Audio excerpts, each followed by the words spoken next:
함께 묵도하심으로 우리 수요 예배 하나님 앞에 올려드리겠습니다.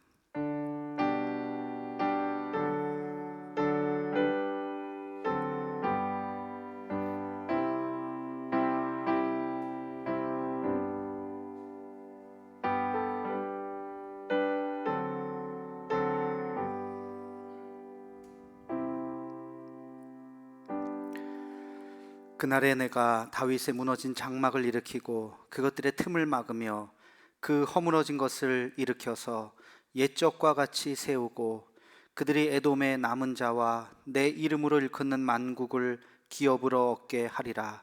이 일을 행하시는 여호와의 말씀이니라.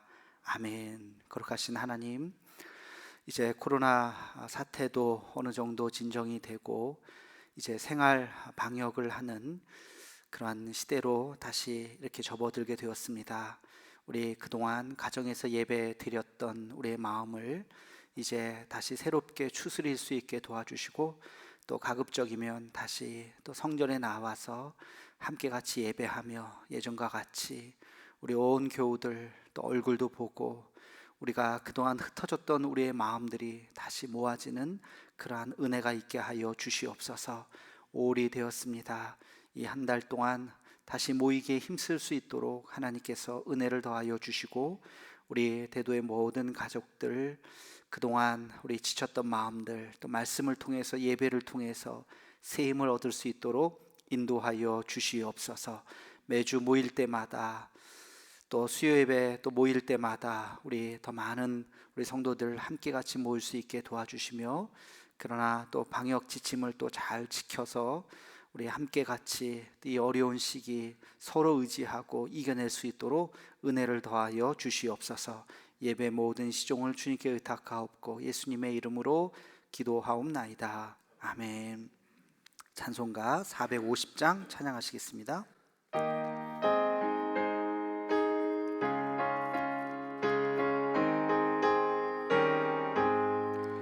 내 평생 소원 이것뿐, 주의 일하다가 이 세상 이별하는 날 주 앞에 가리라. 꿈같이 헛된 세상일 취할 것 무엇냐. 이 수고함만 하여도 헛된 것뿐일세. 불같은 시험 많으나 겁내지 맙시다. 구주의 권능 크시니 이기고 남겠네. 금보다 귀한 믿음은 참 보배 되도다. 이 진리 믿는 사람들 다 복을 받겠네. 살같이 빠른 광음을 주 위에 아끼세. 온 몸과 마음을 바치고 힘써서 일하세. 아멘.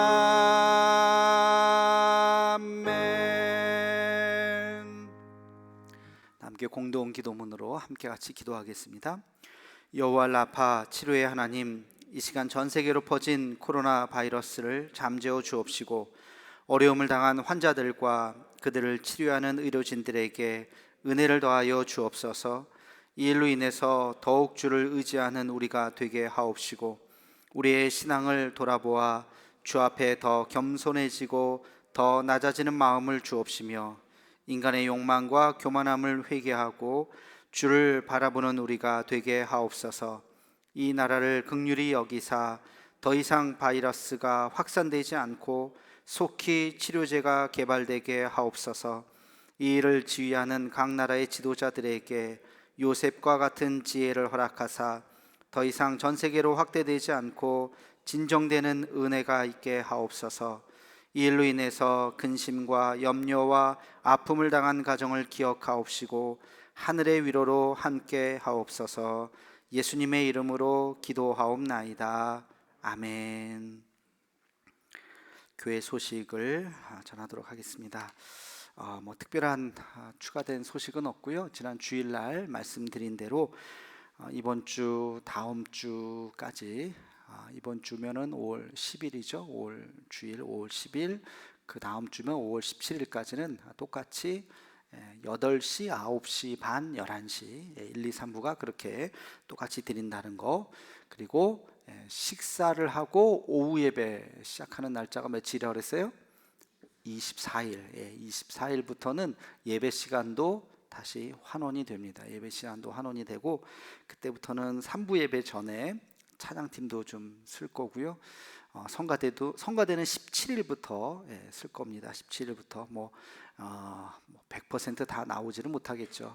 그러나 몇 분이라도 괜찮고, 다른 교회들도 보니까 인원은 한 절반 정도로 해서 지난주부터 성가대 다 서서 하는 교회들이 많이 있더라고요. 그래서 우리는 조금 조심스럽게 해서 하여튼 17일부터 그렇게 한다는 거 기억하시고, 오후 예배를 드리는데 이제 셀도 좀 모여도 될 것 같아요. 어제 누가 그러는데 죽도시장에 사람이 어마어마하게 많아가지고 그랬다는 얘기가 있어요. 그렇죠. 저도 지난주에 영일대 해수욕장, 저도 북부 해수욕장이라 그러려고 그러네. 거기를 갔더니 차들이 많아가지고 이제는 돌아다니는 데는 다들 문제가 없는 것 같아요. 근데 마스크는 다 거의 다 쓰셨더라고요. 그래서 아무튼 그렇기 때문에 셀 모임도 이제 좀 하려고 그래요. 셀 모임도 24일 날 2시에 모여서 우리 예배 드리고 셀로 좀 흩어져서 첫 모임을 좀 하고요. 31일 날은 오후 예배 때 선교회별로, 그때도 2시에 일단 잠깐 모이고, 그리고 이제 선교회별로 모임 시간을 좀 드리려고 합니다. 각 선교 회장님들, 임원들하고 의논하셔서 그날 또 일정을 잡아주시면 좋겠어요. 근데 2시에는 일단 한번 모이려고 그래요. 모이고 다음부터는 모이지 않으려고 하는데, 그래서 처음이니까 24일 2시에 모이고 31일도 2시에 모인다 하는 거 여러분 기억하시면 좋겠습니다. 성경 공부 계속 잘 듣고 계신가요? 조회수가 조금씩 떨어집니다. 누군지 다 밝힐 수도 있어요. 열심히 들어주시고, 제가 다른 목사님들 강의 다 물론 저도 들어요. 다른 목사님들 저도 또 모니터를 또 하고 그래야 되기 때문에. 근데 제가 하는 교회사 이렇게 하면서 참 저 개인적으로는 되게 의미 있는 시간이다. 언제 제가 이거 한번 했으면 좋겠는데, 근데 다들 교회사 그러면 글쎄요, 많이 안 들을 소수만 강의하게 될 텐데, 이렇게 유튜브로 올리니까 마음만 먹으면 여러분 언제든지 오밤중에라도 들으실 수 있고 몰았다가도 보실 수 있고, 근데 정말 중요한 겁니다.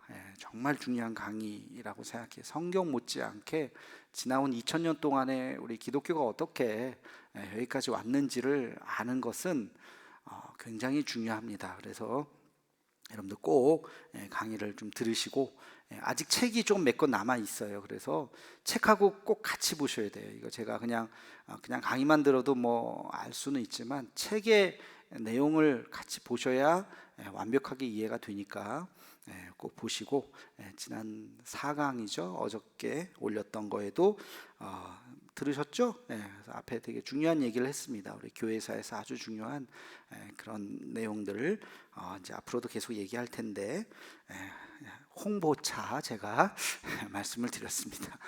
다른 목사님들 강의도 잘 들으시고 키워드 잘 받아서 써주시면 좋겠습니다. 한 가지 더, 우리 가정예배 시작했는데 가정예배 어떻게 들으셨나요? 반응이 있어. 가정예배 정말 중요합니다. 정말 중요하고 지난 토요일 날 올렸던 임과 함께 3회차를 꼭 보셔야 돼요. 보시고 왜 우리가 이런 것들을 하게 되는지. 지난번 제가 주일날 설교 때도 말씀드렸죠. 교회는 멈췄지만 가정은 멈추지 않는다에서부터 제가 다시 마음을 먹고 가정 예배를 이제는 뭐 한 달 동안 5월 가정의 달 때 반짝하는 이벤트가 아니라 앞으로 계속, 그래서 가정의 달 우리 순서지도 그래서 아예 인쇄를 해놨습니다. 그래서 우리 말씀 플러스 인쇄하듯이 매주 이제 인쇄를 그렇게 할 겁니다. 목사님들이 적지 않은 에너지가 거기 투입이 되는 거고, 그럼 가정이 잘 세워야 됩니다. 그래서 1분 버전도 있다고 그랬어요. 말씀 한 구절 읽고 기도해도 괜찮아요. 1분 드려도 괜찮아요. 습관이니까 그렇게 해서 아이들 있는 가정에서는 반드시 하셔야 돼요. 그래서 꼭 가정 예배를 해 주시면 좋겠습니다. 한 가지 더, 오늘 새벽에 제가 말씀을 드렸는데 우리 혜경 자매, 우리 김록기 집사님의 딸이죠. 우리 장준이 청년의 동생인데 결혼을 안 한 아직 미혼이에요. 30대 초반의 미혼인데 이렇게 난소암에 걸려서 자궁을 이렇게 드러내는 아주 큰 수술을 했습니다. 참 그것도 참 안타까운 일인데 이게 전이가 됐어요. 또 간으로 전이가 되고 치료하기가 좀 많이 좀 어렵고 체력적으로도 많이 떨어져 있고, 그래서 기도가 많이 필요합니다. 의사도 지금 뭐 어떻게 해야 할지 모르는 상황인 것 같아요. 워낙 병이 깊어서 젊은 친구가 잘 이겨냈으면 좋겠는데 여러분들 기도 많이 해주시고, 그래도 우리 김록기 집사님 늘 씩씩하게 또 기도로 잘, 전혀 티를 안 내시죠. 잘 이겨나가시는데 우리 준이도 그렇고 기도해 주시고 하여튼 빨리 회복되고 그 과정에서 우리 혜경 자매가 하나님을 인격적으로 좀 만나는 그런 은혜가 있게 해달라고 함께 같이 기도해 주시면 감사하겠습니다. 오늘 말씀 같이 읽겠습니다. 사무엘상 8장 1절에서 3절 말씀입니다. 사무엘상 8장 1절에서 3절 말씀. 찾으셨으면 우리 다 같이 읽어야 돼요. 사무엘상 8장 1절에서 3절 함께 같이 읽겠습니다. 시작. 사무엘이 늙음에 그의 아들들을 이스라엘 사사로 삼으니 장자의 이름은 요엘이요 차자의 이름은 아비아라. 그들이 브엘세바에서 사사가 되니라. 그의 아들들이 자기 아버지의 행위를 따르지 아니하고 이익을 따라 뇌물을 받고 판결을 굽게 하니라. 아멘. 자, 우리 또 제가 예전부터 이렇게 판서를 하는 거를 됐어요. 판서를 하는 거를 해와가지고 이게 좀 저한테는 좀 익숙합니다. 그래서 이거 아무것도 없으니까 좀 그러네. 이렇게 좀 놔야겠네. 이게 좀 익숙해가지고 이렇게 쓰면서 하는 게 수요일 날도 그래서 PPT보다는 제가 이렇게 하는 게 약간 저도 옛날 사람이라서요. 오늘 제목이 뭐예요? 엘리의 자식, 사무엘의 자식. 두 자식에 대한 이야기를 하려고 그래요. 그 몇 년 전인지 제가 정확하게 기억을 하지는 못하는데 한 몇 년 됐습니다. 서울대 신입생들을 조사를 했어요. 어느 학교 또는 어느 지역 출신인가를 조사를 했습니다. 뭐 서울대면 기왕이면 다 좋은 학교 가려고 하는 최고의 고등학교 학생들의 목표잖아요, 그죠? 그래서 그 서울대 신입생들에게 다 조사를 했는데 소위 말해서 강남 3구, 강남구, 서초구, 송파구, 그게 서울대 신입생들의 거의 3분의 1을 차지했어요. 그리고 거기에 목동도 학구열이 아주 높은 데죠. 그리고 중계동, 상계동, 중계동 그쪽 노원구, 거기가 이제 학군이 아주 높은 데인데 강남하고 이렇게 세 군데인데 이 세 군데를 합치니까 거의 2분의 1 정도예요. 서울대생들의 2분의 1. 그러면서 결국엔 그 통계를 보는 해석이 뭐냐면 부의 대물림이 된다는 거죠. 예. 있는 집 자식이 좋은 학교를 가게 된다는 거예요. 예. 가난한 자는 더 가난해지게 되는 거죠. 못 배우고 뭐 배우기가 또 어렵고 그러니까 좋은 학교 못 가게 되고 아예 대학도 못 가고 뭐 이제 그렇게 되고, 있는 집 자식은 뭐 하여튼 온갖 방법을 통해서 좋은 학교를 가게 되고, 그런 통계가 참 씁쓸한 현실이죠. 그게 이제 나왔습니다. 그래서 제가 그때 뭐 그런 생각을 해봤어요. 그 공부를 잘하는, 왜 그 지역에 있는 아이들이 좋은 학교를 가게 될까? 공부를 잘하는 3대 요소를 한번 생각해 보세요. 여러분, 내 자녀는 왜 공부를 잘하고 또는 내 자녀는 왜 공부를 못하는지, 공부를 잘하는 3대 요소가 뭘까요? 제가 한번 생각해 봤어요. 첫째는요, 동기부여예요. 동기부여. 공부를 해야 한다는 인식을 해야죠. 그냥 부모님이 시켜서 공부해 떠밀려서 하면 한계가 있어요. 하기 싫은 거 여러분 억지로 한번 해보세요. 얼마나 하겠습니까? 그거 진짜 참고 그냥 해주는데 그 이상은 절대 안 하잖아요. 자기 스스로 공부를 해야 되는 이유를 깨달아야 되는 거예요. 이게 동기부여죠. 내가 공부를 해야 되겠구나. 이 동기부여가 첫 번째, 공부를 잘하는.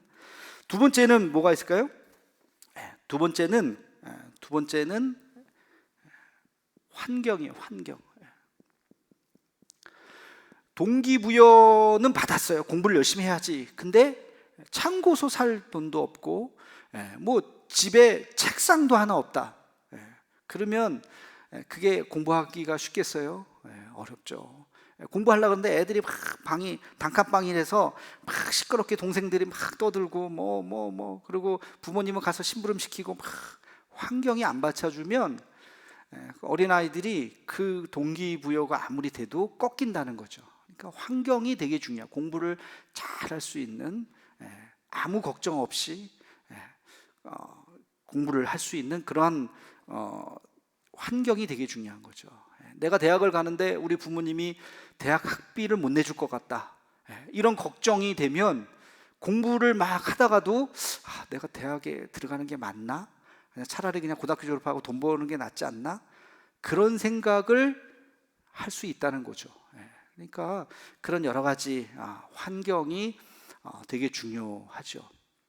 세 번째는 뭐가 필요할까요? 세 번째는요, 선생님이에요. 스승. 좋은 선생님 만나는 거죠. 공부를 열심히 하고 싶은데 여러분, 공부도요 방법이 있어요. 영어 공부를 잘하는 스킬이 있다고요.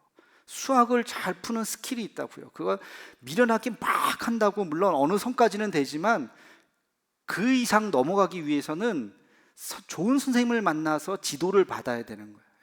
그래서 내가 뭐가 지금 약한지, 어느 부분이 약한지, 문법이 약한지, 아니면 독해가 약한지, 단어가 왜 이렇게 안 외워지는지, 이런 것에 대해서 자기가 잘 분석을 하고 옆에서 도와주고, 그 경험이 있는 선생님들이 뭐 과외 같은 거를 만약에 받을 수 있으면 제일 좋겠죠. 그 아이를만을 위해서. 있는 집 자식은 과목마다 그냥 과외를 대잖아요. 영어 선생님 따로 하고, 수학 선생님 따로 하고, 과학 선생님 따로 하고, 뭐 논술도 뭐 돈으로 막 하고. 그러니까 똑같은 IQ를 가지고 똑같은 아이라도 어느 정도 서포트를 하냐에 따라서 학교가 달라질 수 있다는 거죠.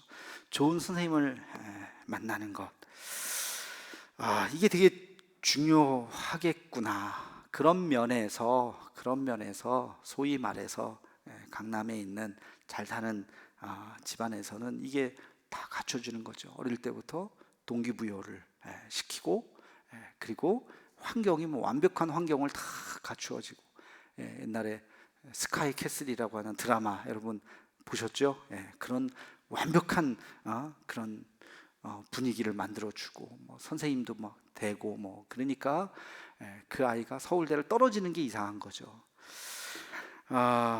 그런 생각을 좀 해보았습니다. 이것을 제가 생각하면서 두 가지를 생각했어요. 참 이 시대에 뭐 이런 표현이 어떨지 모르겠지만 이 시대의 비루함, 참 이거를 뚫고 이 가정 환경의 어려움에도 불구하고 이 모든 거를 뚫고 참 좋은 학교에서 성공한다는 게 점점 더 쉽지는 않겠다.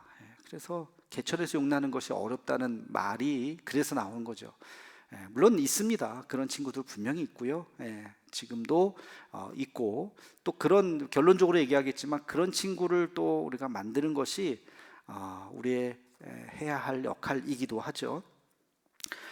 그런 생각이 들었고, 또 한 가지는 우리가 이것을 조금 더 오늘 본문하고 좀 연결지어서 생각해 보면 이게 신앙적인 거하고도 굉장히 연관이 있구나. 신앙적인 거하고도 굉장히 연관이 있습니다. 좋은 믿음의 사람들이 막 나오기 위해서는 신앙의 동기부여가 신앙의 동기부여. 우리가 하나님에 대한 갈망함, 동기부여라고 하는 것은 하나님을 더 잘 믿고자 하는 그런 마음, 그런 마음이 서로 있어야 돼요. 제가 중고등학교 때는 그랬던 것 같아요. 아마 그 시대가 다 그랬어요. 우리 한국 교회가 80년대 중반 후반, 그죠?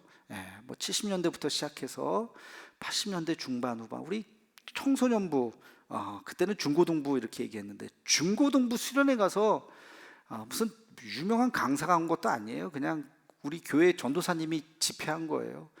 근데 애들이 기도회 때 방언을 막 했으니까 뭐 여기도 그러지 않았을까 싶어요. 그때 막 그랬어요. 저는 잊혀지지가 않아요. 그 가평에 있는 수양관, 거기 이렇게 넓지도 않은 요거 한 4분의 1, 5분의 1 요만한 수양관에서 그냥 집회 그냥 했는데, 거기서 막 방언하고 막 하다가 막 쓰러지고 막 그런 일들이 그때는 막 있었다고요. 통성기도 하고 막 그런 일들이 그때는 그런 막 그런 서로 막 그런 신앙의 동기부여들이 막 됐어요. 그리고 또 환경이죠. 환경, 그런 것들을 잘 서로 뭐 열심히 믿고 또 격려해주고 그런 환경들, 그리고 좋은 믿음의 헌신적인 선생님들이 있어서 그 시대에, 우리 시대에 저도 이렇게 보면 지난 주일날 제 중고등학교 때 제 친구가 여수에 있는, 우리 장로님들 한번 그때 갔었죠. 거기 여수에 그 교회에 이제 위임을 받았더라고요. 그래서 얼마나 참 반가운지, 그 친구하고 저하고 또 연대 교수로 가 있는 신학교 교수로 가 있는 그 목사님하고 셋이서, 우리 나이도 비슷하고 그래서 맨날 우리 같이 기도하고 비 오는 날 처마 밑에서 막 같이 손 붙잡고 기도했던 기억이 나는데, 다 목사가 되고 신학교 교수가 되고, 그때 참 그런 일들이 그 당시에 많이 있었다고요. 이제 이런 일들이 그 영적으로도 굉장히 이게 필요한 거예요. 근데 이 사사 시대는 이런 것들이 다 이루어지지 않았던 시대. 이런 것들이 다 이루어지지 않았기 때문에 결과적으로 보면 그런 믿음의 사람들이 등장하지 못했다는 거죠. 그 사사 시대를 한번 보세요. 사사 시대에는 동기부여가 되지 않았어요.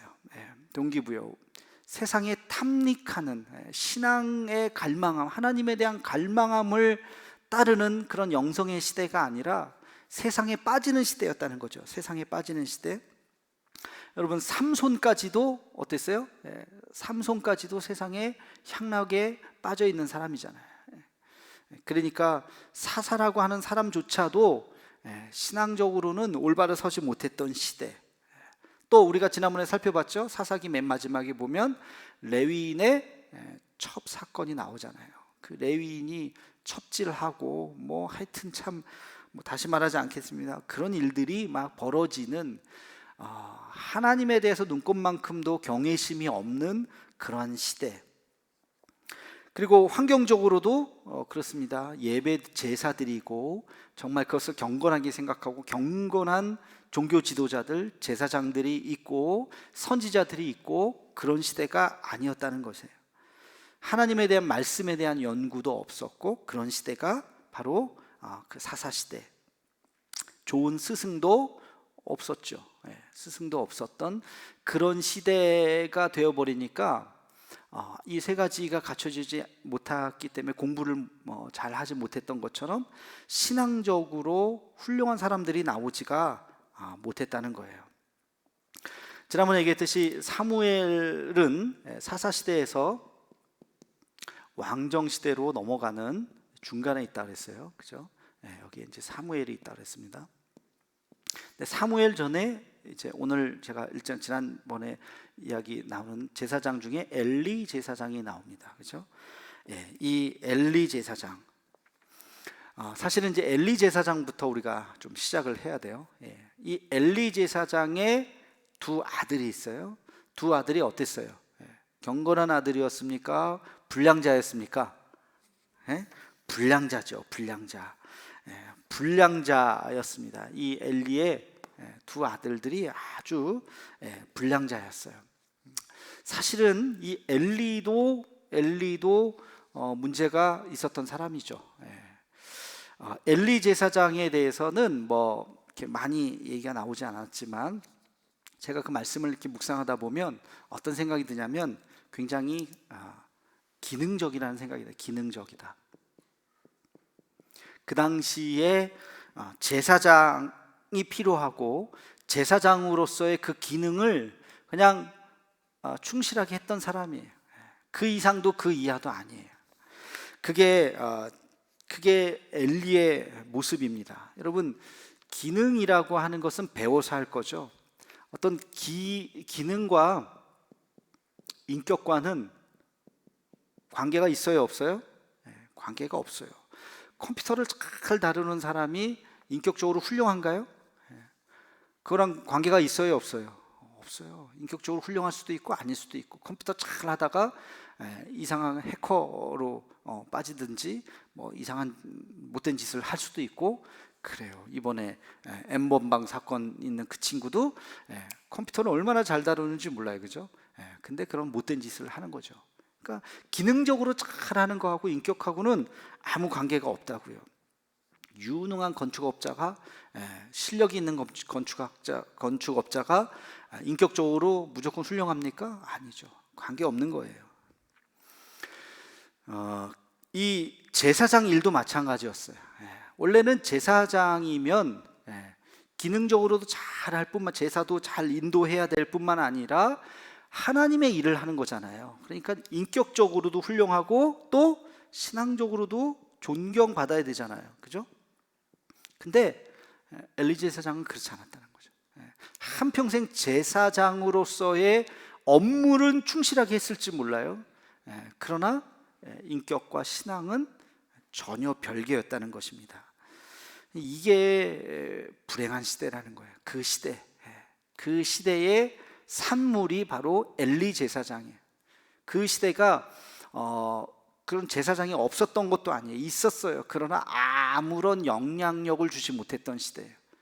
엘리 제사장조차도 하나님에 대해서 그 하나님의 음성을 귀 기울이거나 자기 자신이 그것에 대해서 반성을 하거나 갈급해하거나 하는 것이 아니라 그 기능적으로 그냥 기계적으로 그 업무를 봤다는 것이죠. 참 우리가 이 사사시대를 굉장히 주목해야 되는 이유가 여기에 있습니다. 우리도 그럴 수 있다는 거예요. 우리도 목사도 기능적으로 할 수 있어요. 여러분이 고등학교 졸업하고 20살부터 신학을 공부하고 그리고 이제 교회 일들을 이렇게 하면 아마 거의 열에 한 8, 9은 다 하실 수 있을 거예요. 기능적으로 뭐 신방 가고 설교하고. 여기에 인격과 신앙이 담기지 않으면 그러면은 그 시대는 참 사사시대 같은 시대인 거죠. 예배에 잘 인도하고 겉으로 볼 때는 뭐 괜찮은 목회자 같이 보일 수 있을지 모르지만 그러나 내면은 전혀 그렇지 않은 목회자가 될 수도 있다는 것입니다. 물론 뭐 본인 내면의 갈등은 있겠죠. 내면의 갈등은 제가 신학교 들어와서 저희 같은 사람이야 그냥 들어가기 전에 그냥 막 갈급해서 들어갔지만 들어와 보니까 들어와서 고민하는 놈들도 있더라고요. 들어와서 공부는 잘해가지고 신학교는 들어왔는데 내가 목사하는 게 맞나? 들어와서 고민하는 친구도 있고 졸업 안 한 친구도 있고 우리 동기들 졸업한 친구들 중에서 뭐 이런저런 사정 때문에 그냥 내려놓은 친구들도 있고 뭐 그래요. 그래서 이 기능과 우리 신앙과 인격을 담는 것은 별개의 문제일 수 있다는 것이죠. 문제는 이 엘리 제사장이 우리가 엘리를 왜 좀 비판적으로 볼 수밖에 없는 이유가 엘리 제사장이 자기의 자녀를 어떻게 길렀는지 우리 한번 좀 보면 좋겠어요. 22절 말씀을 2장 22절 말씀을 잠깐 한번 좀 보겠습니다. 사무엘상 2장 22절 사무엘상 2장 22절 우리 같이 한번 읽겠습니다. 시작. 엘리가 매우 늙었더니 그의 아들들이 온 이스라엘에게 행한 모든 일과 회막문에서 수종드는 여인들과 동침하였음을 듣고 그죠? 그 아들들이 뭐 어떤 짓을 했어요? 수종드는 여인들과 회막문에서 동침하는 일을 했어요. 참 말할 수 없는 그죠? 끔찍한 일들을. 자, 24절 말씀 읽겠습니다. 시작. 내 아들들아 그리하지 말라. 내게 들리는 소문이 좋지 아니하니라. 너희가 여호와의 백성으로 범죄하게 하는도다. 아니 여러분 그런 소리가 그거를 들렸으면 어떻게 나무를 해야 됩니까? 참 말할 수 없는 충격이죠, 그죠? 근데 그냥 뭐라 그래요? 내게 들리는 소문이 좋지 않네. 너희들 그러면 안 된다. 지나가는 말, 뭐 그거보다 조금 더 강했을지 모르지만 지나가는 말로 그냥 한 거예요. 굉장히 이것에 대해서 심각성을 잘 알지 못했던 거죠. 아마도 추측해 보면 그 당시에 그 문화가 그랬을 수도 있어요. 그 당시에 이거 별거 아니네, 별거 아니네라고 생각할 수 있다는 거죠. 그 당시에 사람들이 생각할 때는 뭐 그럴 수 있겠지. 그러니까 엘리도 그랬을 수도 있어요. 그러니까 자식한테 이렇게 따끔하게 아주 심각하게 얘기하지 못했다는 거죠. 요즘에 신종어는 아니지만 많이 얘기하는 용어 중에 하나가 성감수성 이런 얘기 하잖아요, 그렇죠? 그 회사 생활 하시는 분들 농담도 여성 직원이나 이런데 오늘 뭐 이쁘네 이런 말도 이제 하면 안 되는 거죠. 옛날에는 그냥 인사하고 칭찬이고 그런 말 들으면 좋아하고 뭐 그랬던 시절이 있었지만 이제는 그런 말도 위험한 발언이 될 수 있는 거예요. 이런 거를 성감수성이라고 표현하잖아요. 그 시대가 굉장히 달라진 거죠. 그러니까 그 시대에는 그 엘리 제사장의 아들들이 이런 짓을 해도 그냥 무심코 넘기는 참 그 시대가 굉장히 어두운 시대라고 하는 것을 알 수가 있습니다. 자, 그리고 나서 이제 그 다음에 보면 27절부터 보면요, 27절에 이렇게 시작해요. 하나님의 사람이 엘리에게 와서 그에게 이르되, 하나님의 사람이 등장을 합니다. 하나님의 사람, 그러니까 이게 천사일 수도 있고 하나님일 수도 있고 하늘의 음성이 들렸다는 거예요. 그러면서 29절 말씀을 같이 함께 읽겠습니다. 시작. 너희는 어찌하여 내가 내 처소에서 명령한 내 제물과 예물을 밟으며 내 아들들을 나보다 더 중히 여겨 내 백성 이스라엘이 드리는 가장 좋은 것으로 너희들을 살찌게 하느냐. 아들을 더 중히 여기느냐, 그죠? 아들이 우상화되어 있고 아들에 대해서 얘기하지 못하는 그러한 모습. 그리고 30절에 뭐라고 이야기합니까? 30절 뭐 다 읽진 않겠습니다. 거기에 보면 중간에 내 집과 내 조상의 집이 내 앞에서 영원히 행하리라 하였으나 이제 나 여호와가 말하노니 결단코 그렇게 하지 아니하리라.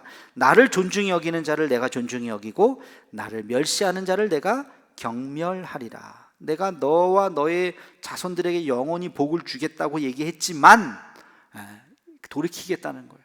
그 약속 취소라는 거예요. 너희가 나를 온전히 경외하지 않았기 때문에 나도 너희를 멸시하겠다.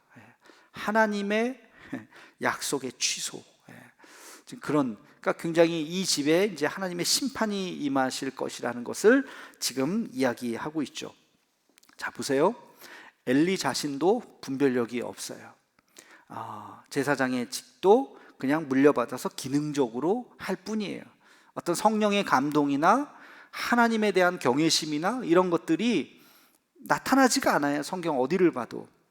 그리고 자녀 교육도 그냥 새 속에 물든 채로 그대로 그냥 남 눈치 보면서 흉 잡히지 않도록 해. 이 정도예요. 하나님 앞에 너가 바로 서라. 그게 아니라 내 체면이 있지, 너 그렇게 하면 안 돼. 그 정도 선에서 이야기하고 있다는 거죠. 자녀 교육도 잘못되었고 또 이 자녀들은 어떻게 했어요? 아버지의 권력을 믿고 마음대로 막 멋대로 행하게 되었다는 것입니다. 그 자녀들이 마지막으로 잘못한 일이 뭐예요? 그들이 전쟁에 나갈 때 어떻게 했어요?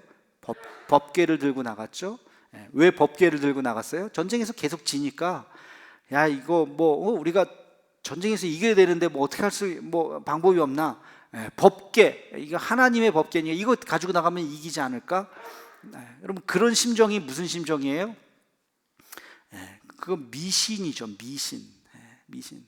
그 신앙이 아닌 거예요. 우리도 신앙이 잘못되면 미신적으로 하나님을 믿는 사람이 있을 수 있어요. 미신적으로 교회를 안 나오면 마음이 찜찜해. 그게 어떤 죄책감, 하나님에 대한 죄송함이 있을 수 있겠지만 교회를 그래도 나가서 마당이라도 밟아야 마음이 편해 라고 생각한다면 여러분 잘 생각해. 이게 내가 진짜 신앙인지 미신인지. 신앙이라고 말은 하지만 미신처럼 믿는 사람들이 얼마나 많은지 몰라요. 그거는 사사시대인 거예요. 사사시대. 그러니까 엘리가 자기 자식들에게 홈리와 비느하스라고 하는 두 자식들에게 신앙을 물려주지 않았다는 거죠. 그냥 미신처럼 그냥 자식이 아버지를 볼 때 그냥 저렇게 그냥 하면 되겠네, 그렇게 또 보였을 수도 있죠.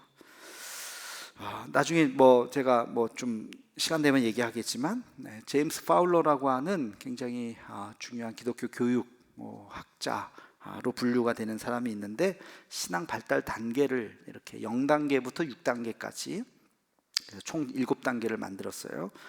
그 중에 신화적 단계가 있다는 거죠.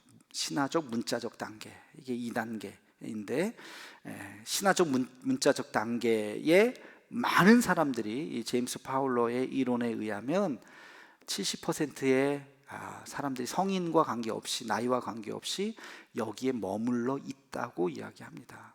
물론 조금 오래된 이론이기 때문에 요게 하여튼 조금 몇십 년 됐어요. 그렇기 때문에 조금 논쟁의 여지는 있지만 굉장히 중요한 통찰을 우리에게 줘요. 우리가 정말 하나님을 믿는다고 하지만 우리도 모르게 샤머니즘이라고 그러죠. 미신적으로 하나님을 믿는, 부적을 갖고 다니는 사람들처럼 그렇게 하나님에 대해서 이해를 하는 사람들이 교회 안에도 상당수 있을 수 있어요. 엘리 제사장, 엘리의 자식들, 그 당시의 사람들이 그랬다는 거예요. 자, 그래서 결국에는 법궤도 빼앗기고, 법궤를 가지고 나가면 전쟁에서 승리할 줄 알았는데 법궤를 빼앗겨 버렸어요. 그리고 두 아들은 죽어버리고, 그 소식을 들은 엘리도 의자에서 떨어져 갖고 목이 부러져서 죽어버리고, 그 집안에 내린 어마어마한 하나님의 저주일 수도 있겠죠. 자, 보세요. 그거를 누가 봤어요? 그 예언을 누가 했고 그 장면을 누가 봤어요? 사무엘이 봤어요. 그죠? 사무엘이 자기 입으로 하나님의 심판을 얘기했잖아요. 하나님이 사무엘에게 얘기해 주셨잖아요. 엘리 집안에 심판이 있을 것이다 하고, 엘리의 자식들을 봐라. 나이로 봤을 때 형 나이뻘 됐을 수도 있어요, 그죠? 사무엘이 그거를 예언을 하고 엘리에게 말까지 했잖아요. 그 집안에 내린, 그 엘리와 그 자식에게 내린 그 하나님의 심판을 사무엘이 봤다고요. 그런데 어떻게 됐어요? 사무엘의 자식들, 우리 오늘 본문 다시 한번 읽어보겠습니다. 8장 3절 말씀, 사무엘상 8장 3절 말씀, 시작. 그의 아들들이 자기 아버지의 행위를 따르지 아니하고 이익을 따라 뇌물을 받고 판결을 굽게 하니라. 참 이게 굉장한 아이러니예요. 사무엘도 그 엘리가 자기 자식 잘못 키우는 것을 눈에 보고서 하나님의 저주가 임한 것을 눈으로 봤는데, 사무엘도 자기 자식을 잘 못 키웠어요. 뇌물을 받아 먹는, 아버지 백으로 살아가는, 내가 아버지 앞에 잘 얘기해 줄게요, 뒷돈 먹고 하는 그런 자식으로 길렀다는 거예요. 결국에는 사무엘도 이 문제를 극복하지 못했어요. 왜 그랬을까요? 왜 그랬을까?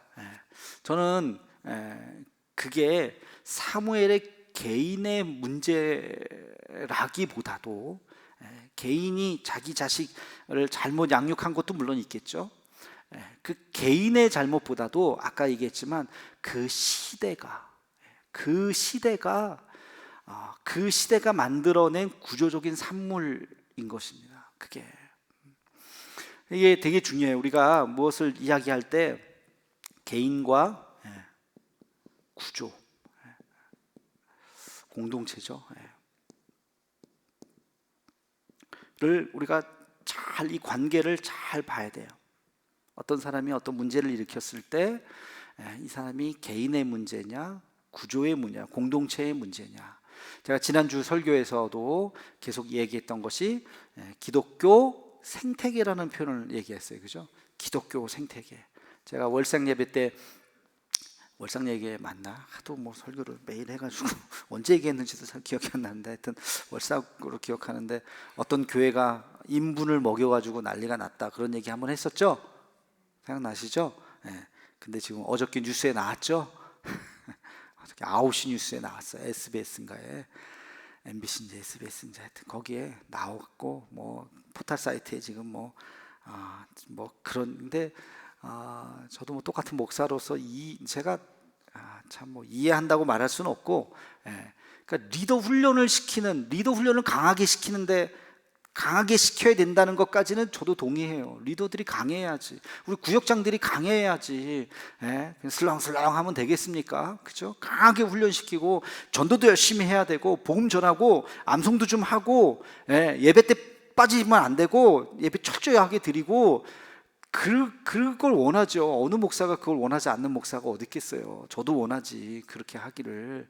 그렇게 해서 리더 훈련을 강하게 시키다가 그게 너무 지나쳐가지고 하여튼간에 그런 일까지 시킨다는 거 아닙니까? 아이고 참, 있을 수 없는 일들이 조롱거리가 또 돼버린 거예요. 조롱거리가. 대다수의 많은 교회들이, 많은 목회자들이, 제가 알고 있는 90% 이상의 목회자들이 참 인격적이고 몸부림치고 하나님 앞에 신실하게 하려고 그러고 자기의 주어진 역할을 최선을 다하려고 하는 게 제 주변에 거의 대부분의 목사님들이 그래요. 이상한 목사들 거의 못 봤어요.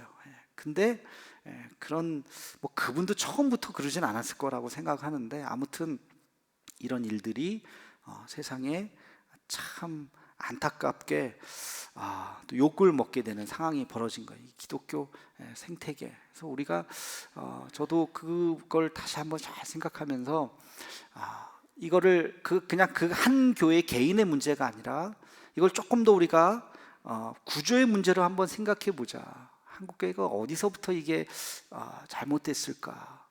어디서부터 이런 일들이 자꾸 벌어지고 있을까? 이게 지금 솔직히 저의 고민이고 저의 연구의 과제예요. 그리고 어떻게 변해야 될 것인가, 포스트 코로나 이야기를 하면서 우리가 어떻게 변해야 될 것인가. 뭔가 지금 전환기에 있는 것은 확실합니다.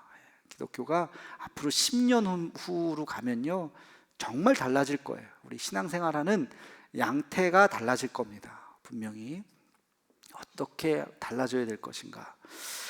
여러분, 이 엘리가 자식을 잘못 키운 것까지는 이해를 해요. 그렇죠? 엘리도 신앙이 없었고 엘리 자식도 제대로 못 키울 수 있겠지라고 우리가 생각할 수 있어요. 근데 사무엘도 그랬다고요. 사무엘도 엘리 자식이나 사무엘 자식이나 거기서 거긴 거예요. 보면 사무엘 왜 그랬을까? 몰랐을까? 엘리 집안에 저주를 받는 걸 사무엘이 자기가 예언하고 자기가 눈으로 똑똑히 봤는데 그럼에도 불구하고 자식 교육 제대로 옳게 시키지 못했다. 사무엘 개인에게 돌을 던질 수 있을까?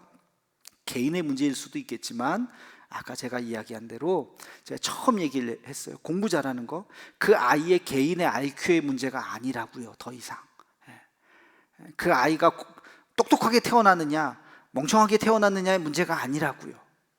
후천적인 분위기. 서울대 가는 애들이 잘 사는 집 애들이 절반이 넘는다고 하는 이 통계가 뭘 말해주겠어요? 이게 구조를 얘기하는 거거든요. 그러니까 적절한 예가 아닐지 모르지만 우리가 지금 다음 세대를 정말 믿음의 아이들을 양육하기 위해서는 우리 교회가 그런 아주 좋은 울타리가 되어야 하는 것입니다. 정말. 그래서 아예 한 명 한 명에게 다그치는 것이 아니라 이 공동체가 우리 자녀들을 품어야 되는 거예요. 그렇게 되지 못하면 다 이탈합니다. 다 이탈해요. 지금 사실 그런 모습이에요. 한국 교회가. 다음 세대들이 이 안에 따뜻한 믿음의 공동체 안에 들어오지 못하고 다 지금 이탈하고 있는 그런 안타까운 이런 환경을 만들어주지 못하는 거. 동기부여도 만들어주지 못하고 좋은 신앙의 환경도 만들어주지 못했고 좋은 선생님도 없어요. 제가 안 믿었었잖아요. 근데 제가 교회 생활을 열심히 하게 된 동기 중에 가장 큰 게 뭐냐, 우리 교회학교 선생님 때문에 그랬어요. 저를 가르쳤었던 중3부터 고등학교 1, 2, 3학년 때까지의 네 분의 선생님을 저는 다 기억해요. 얼마나 헌신적으로 잘해줬는지 몰라요. 그 선생님들이 너무 따뜻하게 잘해줬기 때문에 제가 교회를 떠나지 않았어요. 저는 내가 안 나가고 싶으면 안 나갔어요. 늦잠 자는 날은 그냥 교회 안 갔다고요. 뭐 부모님이 다니기를 했어요. 누가 나를 끌어주기를 했어요. 내가 옛날 일어나서 기분 좋으면 가고 기분 안 좋으면 안 가고, 고등학교 1학년 봄까지는 그랬다고요. 근데 빠질 때마다 저에게 헌신적으로 저에게 연락하고 만나자 그러고 맛있는 거 사주고 그러면서 정말 그냥 교회에서 오면 오는가 보다 가면 가는가 보다 하는 게 아니라 헌신적인 선생님의 그 따뜻한 사랑을 느끼면서 내가 교회를 나가줘야 되겠다, 미안해서라도 나가줘야 되겠다, 이런 마음으로 가다가 신앙생활을 본격적으로 하게 된 것, 하나님을 만난 거죠. 이런 스승이 과연 있는가? 지금은 교사 하라 그래도 안 하. 교사 숫자 자체가 작으니까. 그러니까 이게 참 어려움, 이런 게. 그러면 아무리 사무엘이라 그래도 이런 환경 속에서 사무엘 자식과 같이 그런 자식이 나올 수밖에 없다는 것입니다. 자, 그래서 우리가 그래도 이제 희망을 한번 찾아봐야 되잖아요, 그죠? 그래서 몸부림치면서 다시 좀 새로운 마음으로 하자고 생각했던 포스트 코로나 시대의 우리 교회의 선택, 첫 번째가 그게 가정 예배예요. 가정 예배를 정말 드려야 되겠다. 가정이라고 하는 울타리를 만드는 것이 정말 중요하다. 여러분, 기도로 자란 아이하고 그렇지 않은 아이하고 정말 차이가 있습니다. 나는 그걸 믿습니다. 여러분도 믿으시나요? 네, 정말 그거 정말 믿으시고 어렸을 때부터 그 아이들을 기도로 양육해야 돼요. 그냥 애들이 갓난장이부터 아니 태교부터 시작해서 뭘 듣겠어요? 그러나 듣는다고 믿고 실제로 들어요. 그게 뭐 안 듣는 게 아니에요. 배를 잡고 기도하는 거예요. 엄마가 아빠가 태어날 때부터 그 아이 붙잡고 옹알옹알 되는 아이 붙잡고 서서 얼르면서 기도해 주는 거예요. 할머니가 기도해 주고 부모님이 기도해 주고 가정 예배를 드리는 그런 집에서 잘 자라면 아이가 사춘기가 되죠. 왜 안 오겠어요? 그러나 곁길로 가지 않습니다. 정말로. 그래서 가정 예배, 가정 신앙 교육이 정말로 중요합니다. 제가 존경하는 우리 상신대 박상진 교수님, 저희 석사 박사 할 때 우리 또 지도 교수는 아니지만 지도 교수 될 뻔했던 교수님이신데 정말 존경하는 목사님인데 그분이 마지막 이제 은퇴를 이제 앞두고 마지막으로 본인이 하시는 그 사역 뭐 이것도 해보고 저것도 해보고 다 뭐 워낙 또 박학다식하시기 때문에 뭐 한국 교회 교육학에 대해서는 뭐 안 거쳐간 게 없어요. 학교 교육도 하시고 뭐 다 하셨는데 마지막으로 하는 게 가정, 유바디 교육이라고 제가 세미나도 한번 갔었는데 유니게와 바울이 누구를 길렀느냐? 디모데를 길렀다는 거예요. 이렇게 유바디. 그래서 유니게는 뭐예요? 유니게는 어머니 가정 교육을 상징하는 거고 바울은 뭐예요? 교회 교육을 상징하는 거예요. 그래서 유니게와 바울이 디모데를 만들었다는 거, 우리 다음 세대를 만들었다는 거. 교회, 가정과 교회가 함께 연동을 해서 신앙의 자녀를 길러야 된다. 그게 그분이 마지막으로 하시는 이제 사역이죠. 유바디 교육을 하시는. 저는 100% 공감하고 할 수만 있다면 동참하고 싶어요. 서울의 몇몇 교회들, 작지 않은 큰 교회들이 충신교회나 이런 교회들이 그 프로그램에 아주 적극적으로 해서 교구를 그렇게 잘랐죠. 예를 들어서 1교구는 유치부 0세부터 7세까지 아이를 1교구로 만드는 거예요.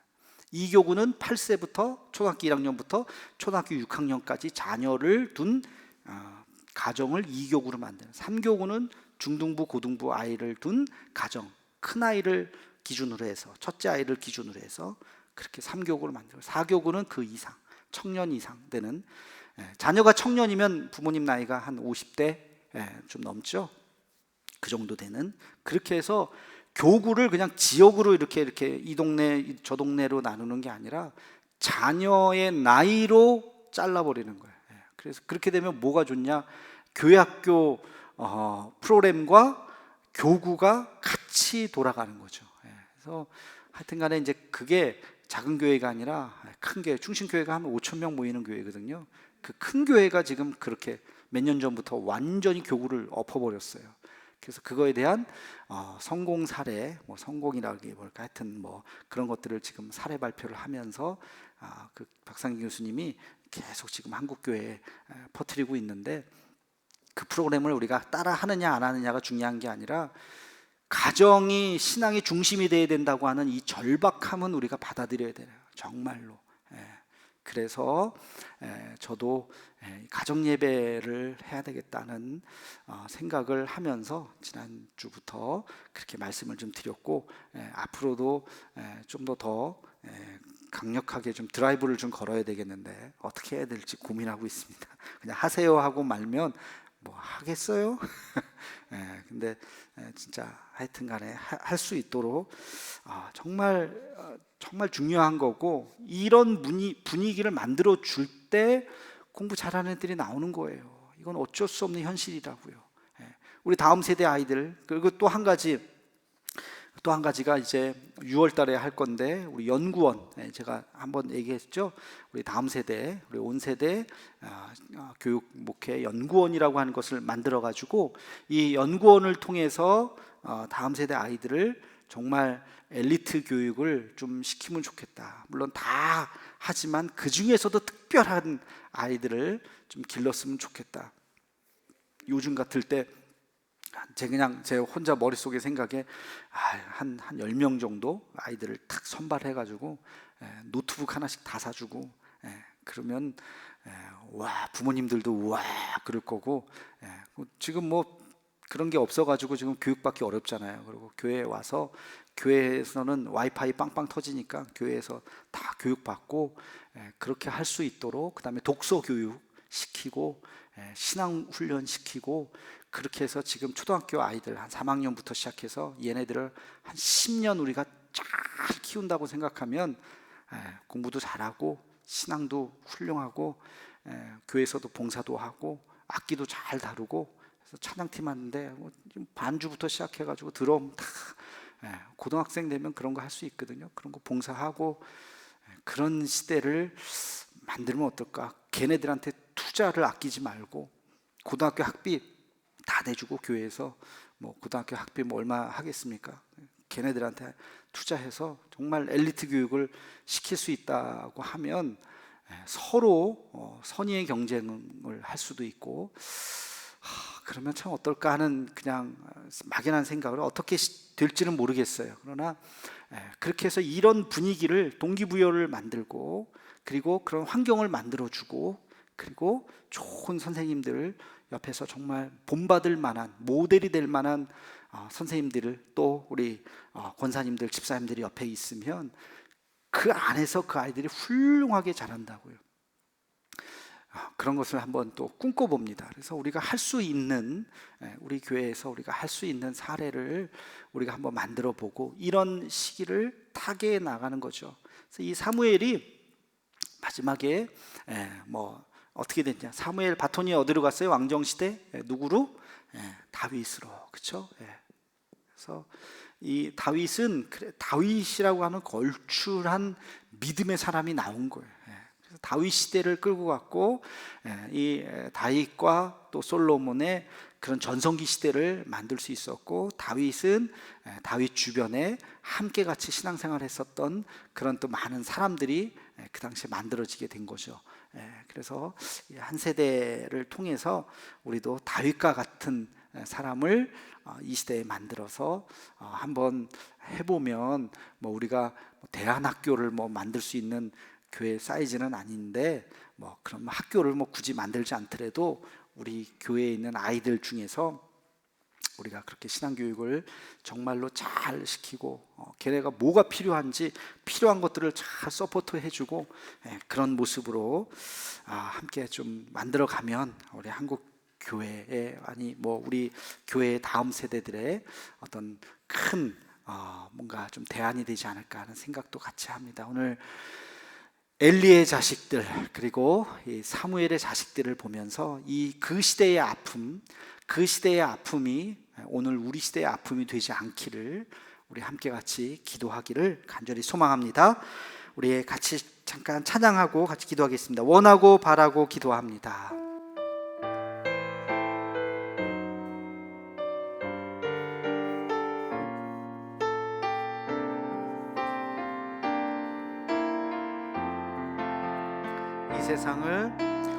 이 세상을 살아가는 동안에 나의 힘을 의지할 수 없으니, 기도하고 낙심하지 말 것은 주께서 참 소망이 되심이라. 주의 길을 걸어가는 동안에 세상의 것 의지할 수 없으니, 감사하고 낙심하지 말 것은 주께서 참 기쁨이 되심이라. 하나님의 꿈이 나의 비전이 되고, 예수님의 성품이 나의 인격이 되고 성령님의 권능이 나의 능력이 되길 원하고 바라고 기도함. 하나님의 꿈이 나의 비전이 되고 나의 비전이 되고 예수님의 성품이 나의 인격이 돼 성령님의 권능이 나의 능력이 되길 원하고 바라고 기도합니다. 이 시간 우리 함께 같이 눈을 감고 우리 함께 같이 기도하겠습니다.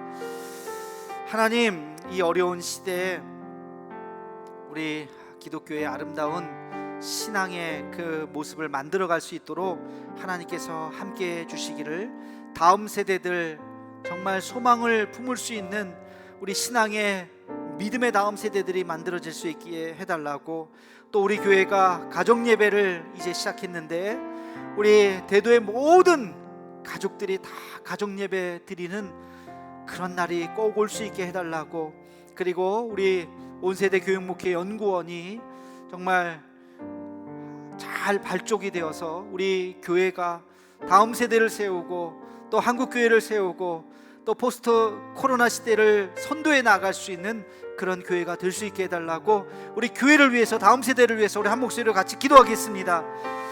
아버지 하나님, 이 시간 간절한 마음으로 우리가 기도합니다. 하나님 아버지, 이 어려운 시기 정말 우리 엘리가 그 제사장 그 가문이 무너졌던 것처럼 사무엘도 그의 자녀를 잘못 키운 것을 봅니다. 그 시대가 그렇게 참 안타까운 시절이었음을 바라봅니다. 하나님, 우리 시대가 그런 시대가 되지 않기를 원합니다. 하나님, 우리 시대가 정말 좋은 믿음의 밭을 만들 수 있게 도와주시고 다음 세대들을 온전히 살리는데, 그런 문화를 만들어가는데 안마업이 될 수 있도록 하나님 함께하여 주시옵소서. 가정예배가 회복될 수 있게 도와주시고 온세대 교육목회 연구원이 잘 발족이 되어서 하나님 아버지 다음 세대 아이들 우리가 신앙으로 양육하는데 우리 교회가 앞장설 수 있도록 하나님 인도하여 주시옵소서. 우리 코로나 사태가 어서속히 종식될 수 있게 도와주시고 이제는 마음껏 만나고 마음껏 찬양하고 마음껏 예배할 수 있는 그런 날이 올 수 있도록 아버지 인도하여 주시옵소서. 우리 대한민국을 축복하여 주셔서 하나님 아버지 온 세계의 기준이 되게 하시고 온 세대의 표본이 되게 하여 주시고 이 코로나 시대를 앞으로 선도해 나갈 수 있는 우리 대한민국이 될 수 있도록 주님 인도하여 주시옵소서. 거룩하신 아버지 하나님, 참 이 시대가 어쩌면 사사시대가 아닐런지요 두려운 마음이 있습니다. 하나님 아버지, 신앙의 동기부여도 되지 않고 그 믿음 생활하는 환경도 만들어지지 않고 그리고 좋은 선생님도 없고 스승이 없는 시대가 아닐지요. 엘리가 그 자식을 잘못 키웠는데 사무엘도 그것을 뻔히 보았지만 그 역시 자녀 교육에 실패했습니다. 하나님, 그 시대에 참 어두움을 우리가 눈으로 보면서 하나님, 이 시대가 그런 시대가 아니기를 간절히 기도합니다. 다시 우리의 자녀들이 불꽃같이 일어나는 시대가 되게 하여 주시옵소서. 하나님, 우리의 자녀들이 다시 한번 부흥의 시대를 맞이할 수 있도록 인도하여 주시옵소서. 하나님, 우리가 정신 차려서 예수 잘 믿을 수 있는 동기부여를 할 수 있게 도와주시고 그런 교육 환경을 만들 수 있게 도와주시고 좋은 선생님들, 스승들이 많이 나올 수 있게 하여 주셔서 우리 다음 세대 자녀들이 우리를 본받아서 하나님 아버지 신앙적으로 훌륭한 믿음의 자녀들이 많이 나타날 수 있도록 인도하여 주시옵소서. 우리 대도교회가 이 일에 앞장설 수 있게 도와주시고 신앙교육은 교육에서 하는 것, 교회에서 하는 것이 아니라 가정에서 한다는 것을 잊지 않고 믿음으로 우리 자녀들 양육할 수 있게 도와주시고 그들의 손을 잡고 눈물 흘리며 기도할 수 있는 믿음의 부모들이 되게 하여 주시옵소서. 하나님, 우리 교회가 꿈꾸고 있는 우리 온 세대 교육목회 연구원이 있습니다. 그 연구원을 통해서 하나님 아버지, 우리 한국교회의 대안이 되게 하여 주옵시고 이 지역에 주목할 만한 귀한 믿음의 자녀들 양육할 수 있도록 인도하여 주시옵소서. 예수님의 이름으로 기도하옵나이다. 아멘. 이제는 우리 구주 예수 그리스도의 은혜와 하나님 아버지의 그 크신 사랑하심과 성령의 감동감화 충만하신 은총이 이 시절이 정말 예수 믿는 아름다운 시절이 되어서 다음 세대가 희망이 있고 소망이 있고 새로운 기독교를 만들기를 간절히 소망하는 사랑하는 대도의 모든 가족들 머리 위에, 그리고 우리의 자녀들 위에 이제부터 영원토록 함께 하시기를 간절히 축원하옵나이다. 아멘.